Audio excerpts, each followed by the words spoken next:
जय माताजी मित्रों, मारी चेनल ममतानी रसोई में तमारुं स्वागत है। आज आपणे बनावीशुं पंजाबी शाक ने पण टक्कर मारे तेवुं लीला मरचानुं शाक। तो अत्यारे लीला मरचा आ रीते जे जाडा मरचा अने मोळा आवता होय तेवा मार्केटमां खूब ज फ्रेश मळता होय छे। तो ज्यारे घरमां कंई शाक ना होय त्यारे पण तमे आ शाक बनावी शको छो अने खावामां एटलुं टेस्टी के नाना मोटा बधाने खूब ज पसंद आवशे। तो अत्यारे मरचानुं शाक बनाववा माटे मैं 200 ग्राम जेटला आ रीतना जाडा अने मोळा मरचा लीधा छे। तो सौथी पहेला हवे आपणे मरचाने समारीशुं।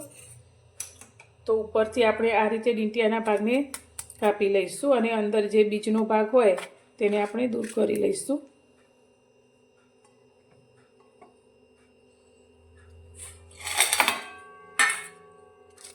अने मोटा टुकड़ामां आपणे तेने समारवाना छे।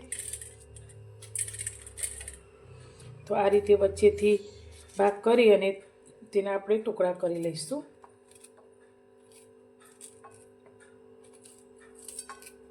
मरचाने मैं आ रीते थोड़ा मोटा टुकड़ा में समारी लीधा है।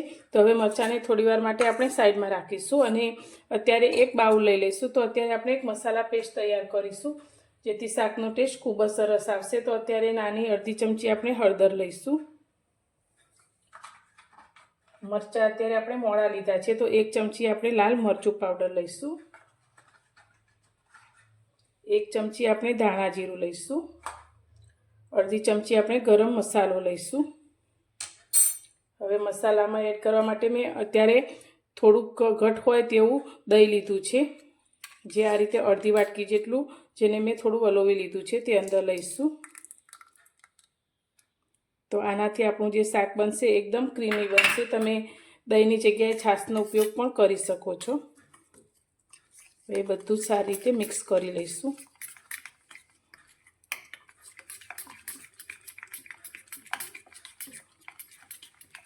अत्यारे मैं गैस पर एक कढ़ाई राखी है। कढ़ाईनी अंदर फक्त एक ज चमची जेटलुं आपणे तेल लीधुं छे। तो तेल आपणुं थोड़ुं गरम थई जाय एटले आपणे जे मरचाने समारीने राख्या छे ते लई लईशुं।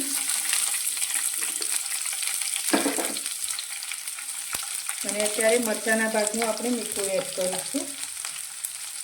अत्यारे अर्धी चमची जेटलुं आपणे मीठुं लईशुं। हवे धीमा गैसनी फ्लेम पर आपणे आ मरचाने सारी रीते सातळवाना छे। मरचाने संतराता लगभग 3 मिनिट जेटलो समय थई गयो छे। तो मरचा आपणा सारी रीते संतराई गया छे। तो गैसनी फ्लेम बंद करीशुं अने आ मरचाने आपणे बीजी प्लेटमां काढी लईशुं।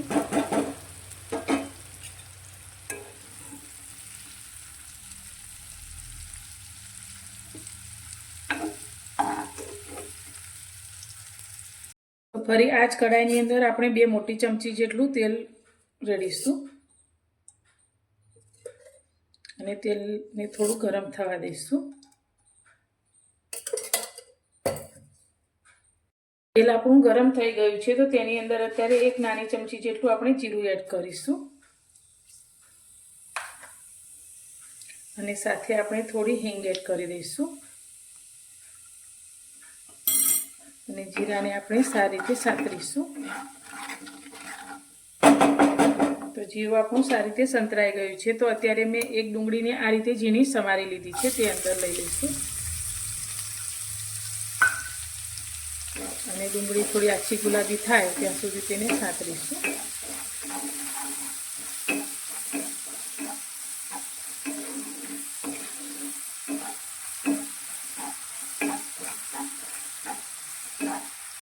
डूंगળી आपणी सारी रीते संतराई गई छे। तो अत्यारे मैं एक टुकड़ो आदू अने 7 થી 8 कड़ी लसणने क्रश करेलुं लीधुं छे ते अंदर लई लईशुं 1 चमची जेटलुं।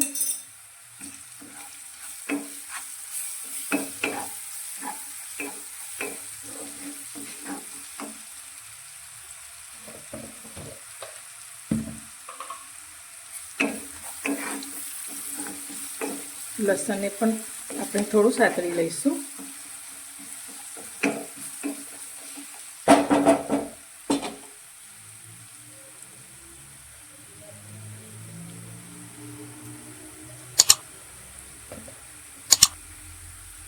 તો લસણ આપણું થોડું સંતળાઈ ગયું છે। તો અત્યારે આપણે 1 ચમચી જેટલો ચણાનો લોટ લીધો છે તે લઈશું।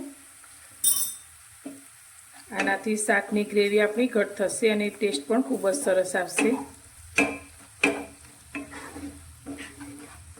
તો લોટ આપણો એકદમ સરસ રીતે શેકાઈ જાય ત્યાં સુધી તેને સાતળીશું.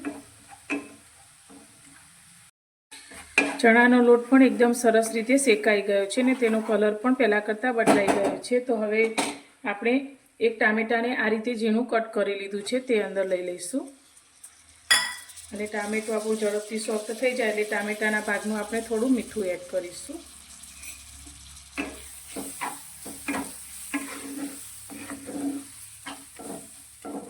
હવે ટામેટું આપણું એકદમ સરસ રીતે સોફ્ટ થઈ જાય ત્યાં સુધી તેને ઢાંકી અને આપણે થવા દઈશું અને વચ્ચે વચ્ચે થોડું હલાવતા રહીશું.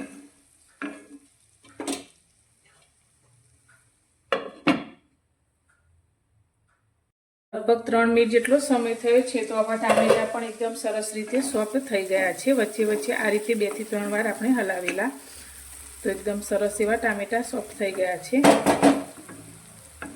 તો હવે આપણે જે મસાલા પેસ્ટ તૈયાર કરી છે દહીં સાથે તે અંદર લઈ લઈશું.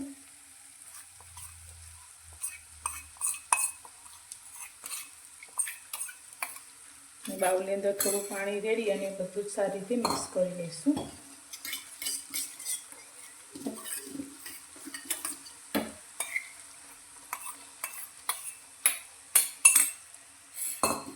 ગેસની ફ્લેમ અત્યારે આપણે એકદમ ધીમી કરીશું અને 2 મિનિટ માટે આપણે બધા જ મસાલાને સારી રીતે સાતળીશું.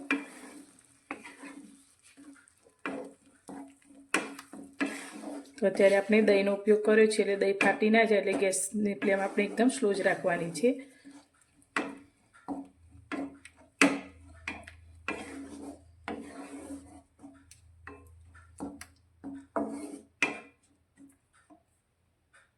બધા જ મસાલા આપણા સારી રીતે સંતળાઈ ગયા છે અને તેલ પણ છૂટું પડી ગયું છે.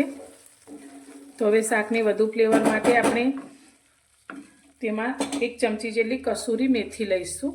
આનાથી એકદમ પંજાબી સ્ટાઇલ આપણા શાકનો ટેસ્ટ આવશે. હવે શાકનો રસો જે રીતે આપણે ઘટ રાખવો હોય તે રીતે આપણે અંદર પાણી ઉમેરીશું. તો અત્યારે આપણે અડધા ગ્લાસથી પણ થોડું ઓછું પાણી લઈશું. તો તમારે જે રીતે ઘટ રાખવો હોય રસો તે પ્રમાણે તમે પાણી અંદર એડ કરી શકો છો. હવે 2 મિનિટ માટે આપણે શાકની ગ્રેવીને થવા દઈશું.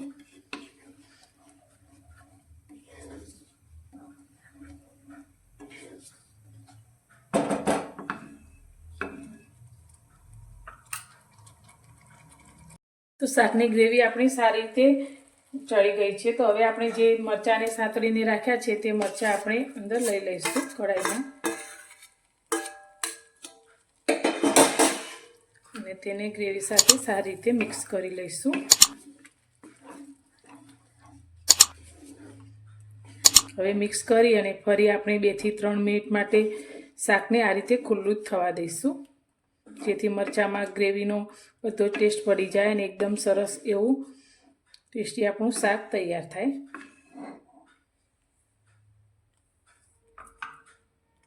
તો 2 મિનિટ પછી આપણે શાકને જોઈએ તો એકદમ સરસ સુગંધ અને સ્વાદ સાથે આપણું શાક તૈયાર થઈ ગયું છે. તો ગેસની ફ્લેમ આપણે બંધ કરીશું અને ઉપરથી આપણે થોડા કોથમીરના પાન લઈ લઈશું. તો ઘરમાં કંઈ પણ શાક ના હોય ત્યારે તમે આ રીતે લીલા મરચાંનું શાક બનાવી શકો છો. તો હોટલના પંજાબી શાકને પણ ભૂલાવી દે તેવા ટેસ્ટ સાથે આપણું આ લીલા મરચાંનું શાક બનીને તૈયાર છે. તો આ શાક તમે રોટલી, ભાખરી, પૂરી કે પરાઠા સાથે ખાઈ શકો છો.